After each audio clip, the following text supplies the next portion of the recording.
সকাল সকাল ঘুম থেকে উঠেই আগে আমি এক গ্লাস গরম জল খেয়ে নিই। তারপরে ফেস ওয়াশ দিয়ে মুখটাকে ওয়াশ করিয়ে তারপরে সানস্ক্রিন লাগিয়ে নিই। তার জন্য সবার প্রথমে টোনার ইউজ করি আর এর উপরেই আমি সানস্ক্রিন লাগিয়ে নিই।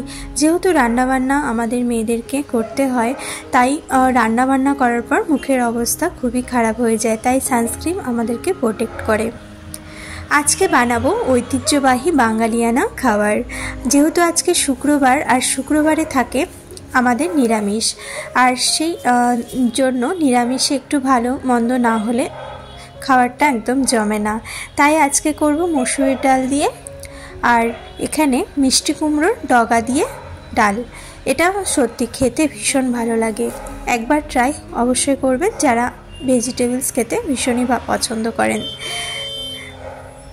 তো এই ডালটা দিয়েও করা যায়, মুগ ডাল কিংবা তুর ডাল, এইসব ডাল দিয়েও এই রেসিপিটা হয়ে থাকে। তো কাঁচা লঙ্কা অ্যাড করে দিলাম আর দিলাম লবণ পরিমাণ মতো। সিটি হবে 5 থেকে 6টা, তারপরেই ভাপ সরলেই আমি ডগাগুলো দিয়ে দেব, আর তারপরেই একটা সিটি মারলেই হয়ে যাবে আমার এই ডালটা। এরপরে চালটা 1 ঘন্টার জন্য ভিজিয়ে রাখবো। এদিকে আমি ছোট ছোট আলুগুলো নিয়ে নিয়েছি। এই আলুটা হচ্ছে একমাত্র শীতেই পাওয়া যায়, আর শীতে এই আলুটা খেতে আমার ভীষণ ভালো লাগে। এটা দম হোক কিংবা এটার ভাজা হোক, তার জন্য আজকে এই আলুগুলো কেটে নিলাম। এর আগে একদিন দমও বানিয়েছিলাম, তারপরে মাছের ঝোলে তো অনেকবারই দিয়েছি, আপনারা হয়তো দেখেছেন, কিন্তু আজকে এটার ভাজা করব। যেহেতু নিরামিষ, ডালের সাথে একটু ভাজা হলে বেশ খাবারটা জমে যায়। তো যেমন আমি বললাম যে ডালটা ভালো করে সেদ্ধ হয়ে গেলে লাস্টে আমি এটা দিয়ে একটা সিটি দিলেই হয়ে যাবে। আর টমেটো এভাবে গোটা গোটা কেটে দিলাম। তো টমেটোগুলো ডালের সাথে খেতে বেশ ভালো লাগে, যেহেতু মুসুরির ডাল আর টমেটো তাতে জমে যায়।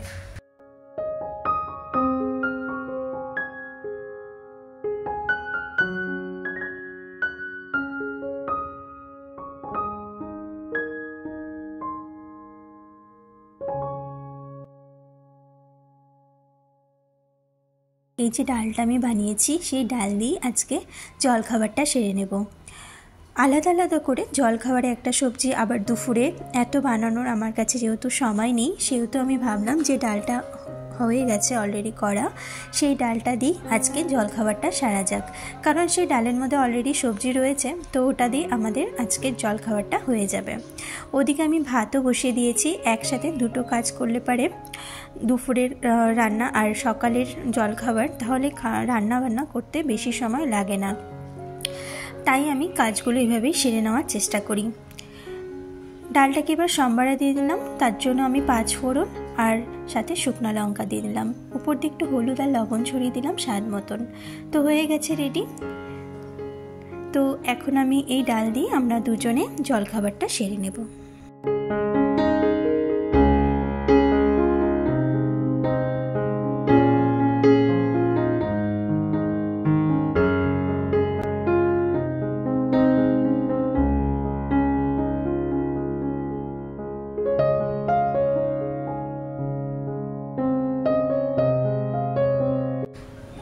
ছেলের জন্য পেঁপে বানিয়ে নিচ্ছি, কারণ পেঁপে খাওয়াবো, পাকা পেঁপে। পেঁপে খাওয়া বাচ্চাদের জন্য ভীষণ উপকারী। আমরা অনেক দিন আগে বাইরে মানে ব্যাঙ্গালোর ডক্টরের সাথে কনসাল্ট করেছিলাম, তো বলেছিল যে পাকা পেঁপে খাওয়াতে, আর সেটা অবশ্যই আফটার 6 মান্থ পর থেকে। তো আমার বেবি যেহেতু 10 মান্থ ওল্ড, সেহেতু আমি অনেক দিন আগে থেকেই খাওয়ানো স্টার্ট করে দিয়েছি। কলিক পেন বা পেট থেকে যে সমস্যাগুলো তৈরি হয় বাচ্চাদের, সেই ব্যথা থেকে রেহাই পাওয়ার জন্য পেঁপে হচ্ছে বেস্ট অপশান। আর সেটা অবশ্য 12টার আগেই খাওয়ানো উচিত। 12টার পরে কোনো ফল, বাচ্চাদের হোক বড়দের হোক, সেটা একদমই শ্যুট করে না। তো এইভাবে পেঁপেটাকে পেস্ট করে ছাঁকনির সাহায্যে এর যে ভেতরে যে আঁশগুলো আছে ভালো করে এভাবে বের করে নিয়ে তারপরেই কিন্তু খাওয়ানো উচিত। তো আমি এটা নিয়মিত ফলো করি। এটা শুধু বাচ্চাদের জন্য না, বড়দের জন্য ভীষণ উপকারী। তো আমি ছেলেকে ওদিকে খাইয়ে দিলাম, তারপরে চলে এলাম সোজা রান্নাঘরে আবারও। তো এখানে আমি আলুটা যে কেটে রেখেছিলাম সেই আলুটা ম্যারিনেট করে নিলাম হলুদ আর লবণ দিয়ে, আর সাইডে রেখে দিলাম। এতে আলু ভাজা খুবই কুরকুরে হয়। তারপরে আমি ছেলের জন্য একটু গাজর, পেঁপে, মিষ্টি আলু, কোয়াশ আর কাঁচা পেঁপে, মটরশুঁটি সব কিছু সবজি মিলিয়ে খিচুড়ি বানাবো। আমি ছেলের যে খাবারটা বানাই তাতে লবণ একদমই ব্যবহার করি না, কারণ 1 বছরের আগে লবণ খাওয়ানো আমি যতটা জানি ঠিক না।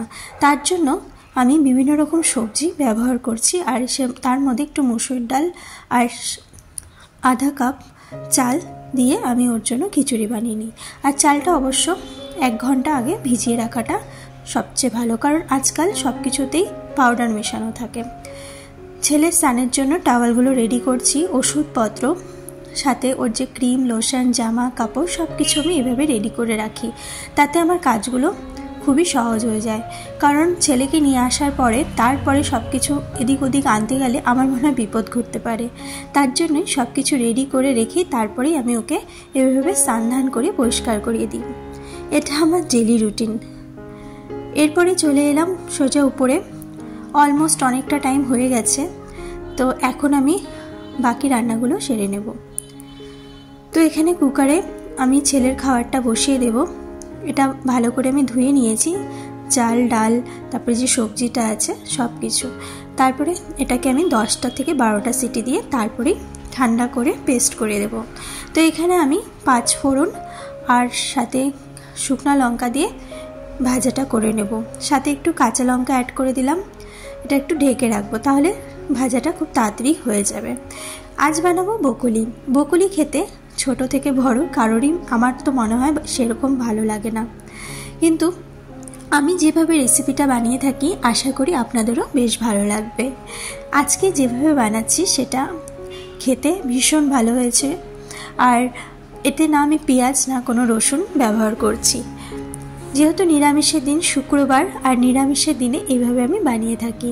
বকুলিতে অ্যান্টিঅক্সিডেন্ট থাকে, যেটা আমাদের শরীরের জন্য ভীষণ উপকারী। আর সোয়াবিন দিয়ে করছি সেহেতু প্রোটিন তো হাই প্রোটিন অবশ্যই পাওয়া যায়। নিরামিষের দিনে এইভাবে আমি রান্না করে থাকি যাতে প্রোটিনের সোর্সটা কোথাও কম না হয়। আমলকির একটু চাট বানিয়ে নিব। এটা খেতে ভীষণ মুখরোচক লাগে, আর এটা হজমও করে আমাদের খাবারগুলোকে। তো আলু ভাজা অলমোস্ট কমপ্লিট। এদিকে আমি একটু গরম জলে লবণ দিয়ে বকুলিটাকে হালকা বয়েল করে নেব, আর সাথে দিয়ে দেব সোয়াবিনও। তো এই জলটা ফেলবো না, এই জল দিয়েই আজকে বানিয়ে নিব বকুলি আর সোয়াবিন। আর একটু মটরশুঁটিও কেটে রেখেছি। সব কিছুই সবুজ সবুজ, আর এটা খাওয়া আমাদের শরীরের জন্য ভীষণ উপকারী। যেহেতু এগুলো ফ্রোজেন মটরশুঁটি না, একদম তাজা তাজা বাজার থেকে আনা হয়েছে। এখানে আমি জিরে গুঁড়ি, ধনে গুঁড়ি আর একটু শুকনো লঙ্কা আর লবণ হলুদ দিয়ে মশলাটা তৈরি করে নেব। সত্যি বলছি, বাস এইটুকু দিয়েই আমি আজকে এই রান্নাটা সেরেছিলাম। একটু কষিয়ে নেব। এটা আমি মাখামাখাই করব, এতে কোনো রকম গ্রেভি রাখবো না, কারণ হচ্ছে অলরেডি ডাল আছে সেহেতু গ্রেভির কোনো প্রয়োজন নেই। তো খেতে বেশ ভালো হয়েছে, আপনারাও ট্রাই করবেন। আর একটু চিনিও দিয়ে দিবেন, তাতে স্বাদ আরও বেড়ে যায়। এরপরে যে ছানা বানিয়েছিলাম আগের দিন রাত্রে, সেই ছানা দিয়ে আজকে আমি বড়া করে নেব। এটাও খেতে খুবই ভালো লাগে।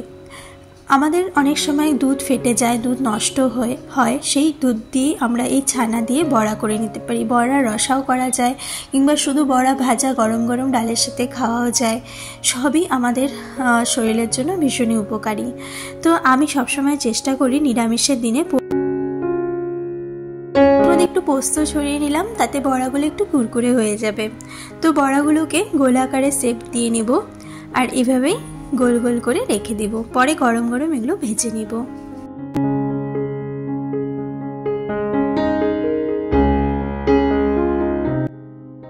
আমি এর মধ্যে একটু দারচিনি গুঁড়ো আর উপর দিয়ে একটু লেবু রস ছড়িয়ে দিলাম। তো আমার এটা একদম কমপ্লিট হয়ে গেছে। একটু চিনিও দিয়েছিলাম। এরপর গরম গরম বড়াগুলো ভেজে নেব। এই ভাজাগুলো চায়ের সাথে বিকেলবেলাও খাওয়া যায় স্ন্যাক্স হিসেবে। ছেলের খাওয়ারও ওদিকে রেডি হয়ে গেছে, ঠান্ডা করতে রাখবো। বড়াগুলো ভাজা কমপ্লিট। তো লাঞ্চ আজকে একদমই রেডি। তো সবগুলো সাজিয়ে নিয়ে ঢেকে আমি এখন স্নান করতে চলে যাব। স্নান হয়ে গেছে, বেশ ভালোই রোদ উঠেছে যেহেতু শীতের দিন।